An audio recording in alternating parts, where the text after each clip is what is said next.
Hello everybody, my name is Ace. I love the Abyss. It's one of my favorite activities in the game.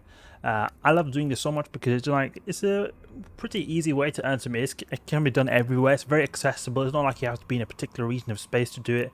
And I overall think it's very cool. The aesthetics look very cool. And you can use a lot of different ships to do this. In fact, a lot of ships is the reason why I wanted to make this video right here, because I wanted to see if I could find a ship fit that will make the Abyss as accessible as possible. And what I mean by that is that I'm going to go on Zkill right here, and I'm going to look for the most popular ship used by people, and then I'm going to see if we can make an Abyss fit on that. So we'll go here, and then look for, how do you see now? Top ships. Okay. Top ships, Loki, Sabre. What does this now mean? 4,000 score. I'm not really sure what this score means right here. But it's maybe the most popular ships being used to destroy stuff and it gains score. Okay. So this is maybe not the most popular ship used. I think the most popular ship used is probably the Venture, actually, if I remember correctly, or maybe a Thrasher. Venture, I know, is very, very popular because a lot of newbies use that. But what we could do is go with the Sabre, because that at least has the most amount of score right here. So it at least means that there's a lot of people using this ship right here. So we're going to make an Abyss fit for the Sabre. Let's do that. And it's especially interesting for me because I've never even used a Sabre before at all, let alone in the Abyss. So we'll get to that straight away. We'll do... Well, let's think now. What kind of filaments do we want to do this? I mean, ideally we would want to do T2, but I think T2 is going to be a bit difficult to get done in a Sabre. We can see. First, we could at least start off with T1s being the goal. I mean, T1 is still can be at times a bit difficult. So we will start here. We'll make this fit also a bit cheap, so it's as accessible as possible. So yeah, AutoCannon. Put the biggest and baddest autocannons on this thing. Let's just check the bonuses because I've never flown this thing before. Microwarpdrive, signature radius penalty. Okay, definitely want to have a Microwarpdrive. Oh, yeah, it's also really fast. Small projectile fall off. Turret tracking damage. Okay. Let's see now. Can we put the Vulcan autocannon is too big. The 200mm though. We can put those here. This is a shield-based ship, indicated by the big mid slots, but also that we've got the big shield pool right here. So I'm going to check. We've got augmentations. We want to remove these augmentations right here because I want to give a simulation of this without any kind of cheatery right here. Well, not cheatery, but I mean just so that we know what the ship itself does, so that if you want to be very cheap, you can at least know that the fit works. Okay, so we'll go with dual Gyrostabilizers to get extra DPS. Now, could we go with a passive fit? Maybe a passive fit could work, actually. Because we've got a lot of power grid to spare. Medium shield extender is quite problematic with the power grid. Maybe a Regolith. Regolith, maybe? No, it's a bit difficult right there. You could put in a Multispectrum, perhaps? Or maybe thermal shield amp. Thermal shield amp. There's a lot of CPU to spare right here, so maybe we could go with a hybrid fit even. That could work. Small shield booster. Hybrid fit's always nice to have. Small shield booster and then cat battery. Small cat battery. Okay, we can't go with that. We can go with a PB though. Passive 7011. I wonder how much we get from dual medium shield boost. Okay, we get a lot of from the dual medium shield boosters right here. Shield boost 17. Okay, we can go with the cat battery. The cat battery doesn't give hardly gives any cat bonus. You see this right here? Just makes it a couple of seconds extra. I was a bit surprised by that, but this got some decent resist across the board, I must say. Okay. Could we go with then damage module? Because we've got Tech 2 rigs, so we only got 2 rigs, so we want to use a rig that uses as much calibration as possible, because I'm just thinking we want to take most advantage of this. So we'll do a small projectile burst Aerator. Oh, 0 power grid. That's very, very, very cutting it close right there.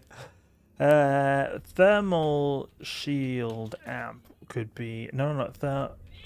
Thermal shield reinforcer. Just to get some extra resist right here. Okay. So I think this will be good right here. Maybe we could go in an electrical sight. An electrical sight could be good. Then again, maybe we would want to go with EM. No, I think it will be good in the electrical sight. Okay. 6k EHP is decent. I think this will be really good. Let's check the price on Eve Appraisal. 54 million ISK. Okay, not too bad. Not too bad. Medium shield extender. Small shield boost. Maybe we can go with the Clarity Ward instead. Small Clarity Ward, so then it at least is consuming a little bit less capacitor and give us a bit more fitting for space for people who want to have a bit more fitting space. You can always go with a compact one if you really need to. Quad LIF is good, and in the electrical side we'll have plenty of capacitor. Okay. See now. T1 electric. And actually we need some ammunition, is very important to have. Let's see if we can get some Republic Fleet EMP. 388 DPS. Ooh, decent DPS. We're going to brawl everything to pieces right here. Brawl everything to pieces if I can actually put the ammunition into our cargo hold. 10,000 of these bad boys right here. We'll put some hail in here in case we want to go with 500 DPS. I'll put some of this as well. Let's go with T1 electric. I don't think this could do T2s. Reason being is that it's not got enough tank. Maybe you could alter the fit. Bling it, definitely. I don't think it could be possible. If you could bling it, you could have probably enough tank. The thing I don't like is that we've got so much CPU to spare. It feels like we're wasting a lot of our CPU. I don't like wasting stuff like that. I like to fully utilize everything on our ship. Maybe we could put something in the high slot right here. Drone link augmented, but we don't use drones, so it won't really matter. But maybe the tank could be altered in a way to use more CPU. Don't know. Maybe if you were to do something like something very CPU intensive is the multispectrum shield hardener. So if you go multispectrum shield hardener, dual multispectrum shield hardener, you see our CPU's disappeared right there. Those resists actually that are crazy. We go a medium shield extender. I mean, this could be an option as well, to be honest, because we have really good shield HP. Passive is 12 HP per second, and the resists are off the chart. We could do this as well, actually. We may as well could do this, and to be honest, it feels better for me because I have got more utilization of our shields, or our CPU, I mean. We can actually put a light missile launcher here. Light missile, because we can now fit it. Protolet, arbalest, compact light missile launcher. Oh, we can't fit it, unfortunately. But maybe we could put a rocket launcher too. Yeah, we can put a rocket launcher. Great. Let's go with this passive fit. That'll be more fun, I think. Mjolnir Rage. Let's see. Mjolnir Rage Rocket. You can put these in here. What's the range of these Mjolnir Rage? 8.4 is not that great. Can we Mjolnir Javelin? 14 DPS though is not really considering. I don't really consider that to be significant. Mjolnir Rage. That is going to be 24 extra DPS versus 15, 14. 14 and 24. Let's go with Mjolnir Rage. Mjolnir Rage Rocket. Let's do this instead. And the capacitor will be a lot better than when we have the electrical side. We could also go Gamma, you know. Gamma actually could be an option because if you would Gamma, we'll be more tanky and we'll do more damage with our, you know, the hail right here. The reason I don't really like using hail is because it's range, but also because in the electrical side we'll have more capacitor, and we're not got really that great of a capacitor right here. You can obviously turn this off. But we get neutered out, we're going to reduce our tank significantly. It wouldn't be so nice. So we'll start with T1 electric, and then we'll maybe consider T1 gamma later. No, not Thrasher. I keep mixing this up as if it was a Thrasher. T1 electric. T1 electric. Buy all this. We're on the test server. My character right now is not positioned in space to be able to do stuff in the Jita station, so that's why I'm on the test server. It's not like this is gonna break my bank if I lose this kind of ship on Tranquility. Okay, multi-fit please. T1 electric. And then we grab the filament. Because, I mean, this ship right here seems to be very, very popular, at least for PvP. And, I mean, having decent Abyss capable fits with this would be nice, because, I mean, say you're doing PvP and then you just, nothing's really going on, at least you could do something in the meantime to pass a bit of time and earn some ISK instead of just ship spinning in your station. So, I mean, that is something you could definitely do to sort of burn a bit of time. Oh, it looks quite cool. It looks like a sleek, intimidating Thrasher. Abyssal launch site. Republic Fleet EMP and Nova Rage. Speedy ship right here. Speedy ship. 2.5k a second. Typical Minmatar being very speedy, but it's also overall just very cool for a destroyer to go 2.5k a second. Okay, we're in a fleet. Use calm electric. Frigate. No, not frigate. Destroyer. Let's go. So look, you'll see here our capacity is going to be very good. 3. Okay, it's not that good, 3.6, but it's something. Better than a minus. But that little extra capacity was not that great, so it could be the benefit of going to the gamma size could be worth it.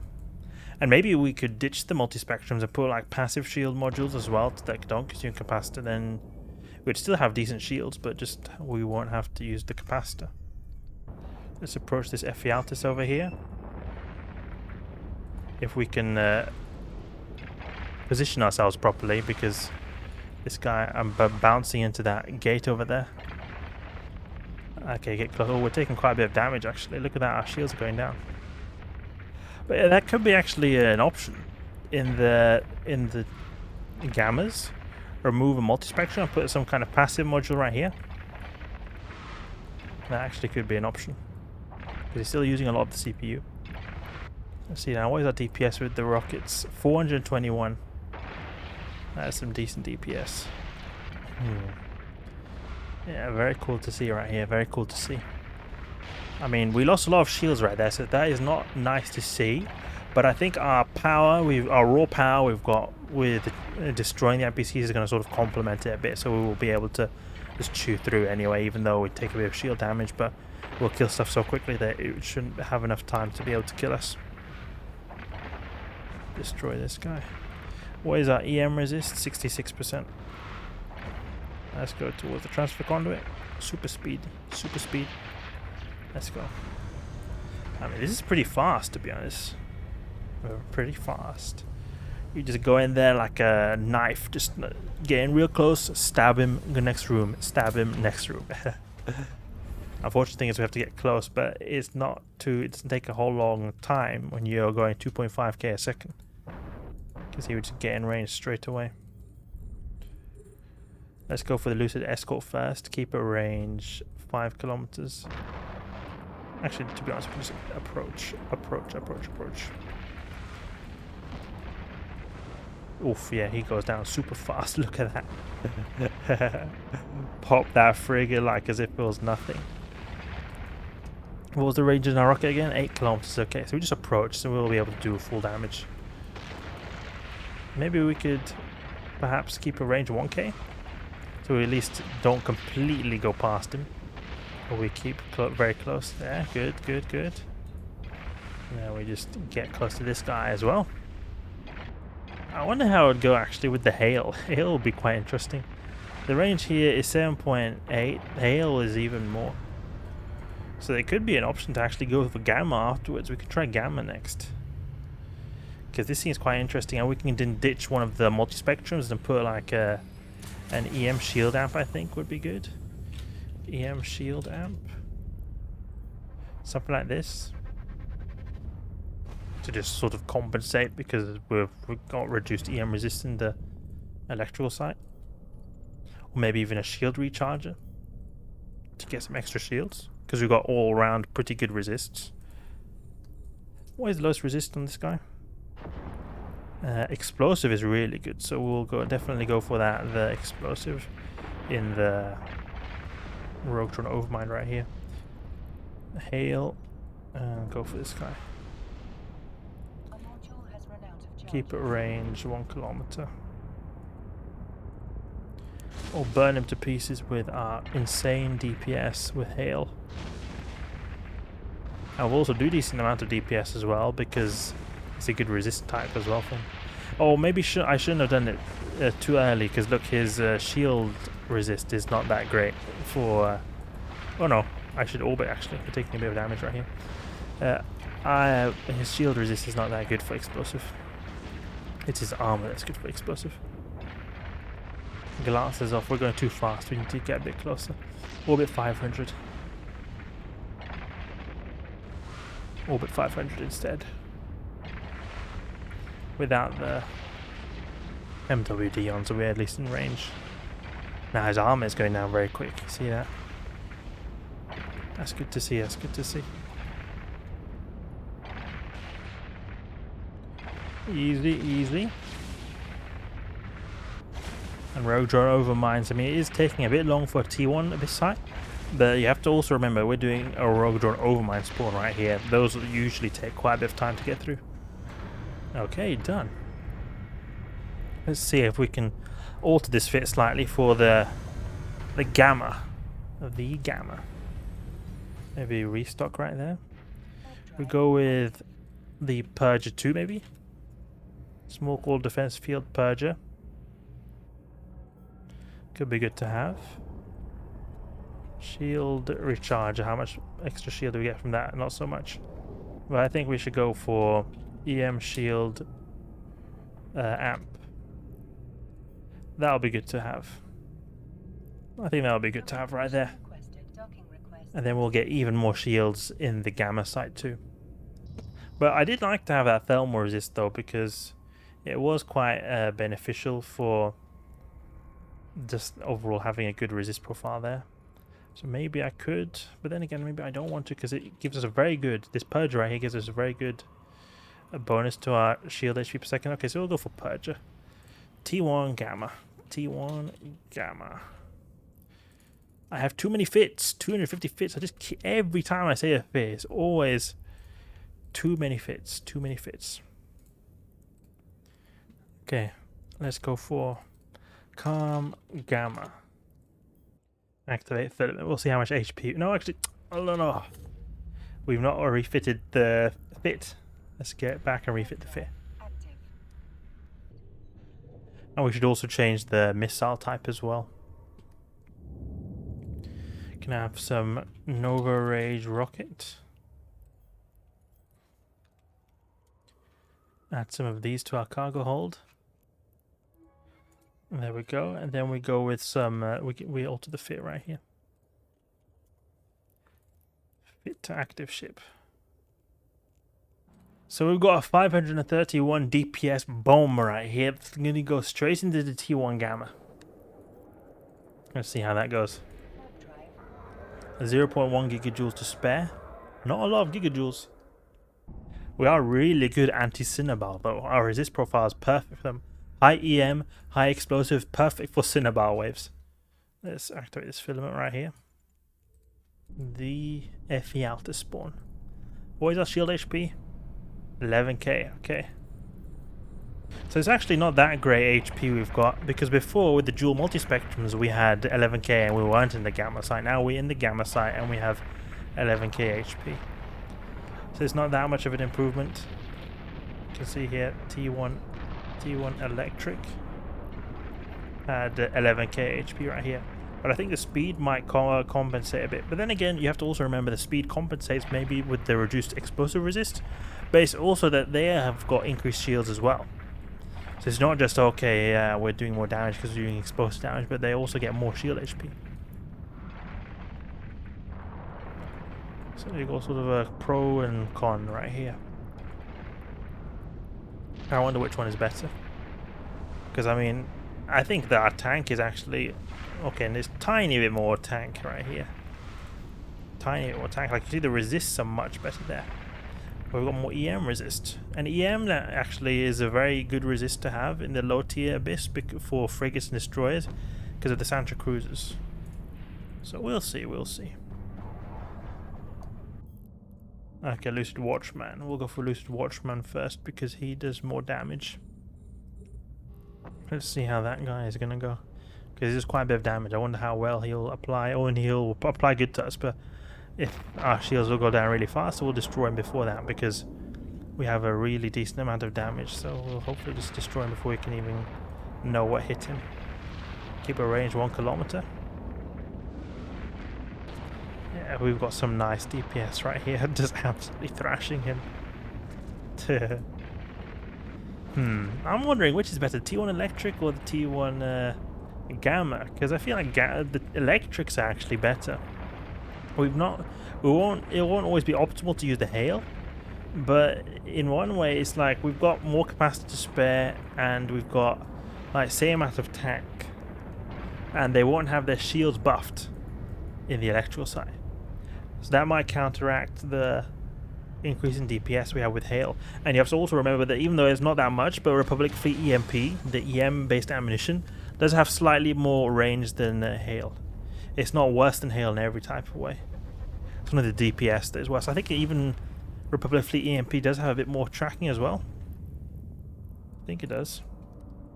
Tachyon Cloud, ooh, super fast, super fast. Go for this stupid Lucid Escort first. AutoCannon him to pieces. So slingshot off these guys. And we bump into the gate, of course.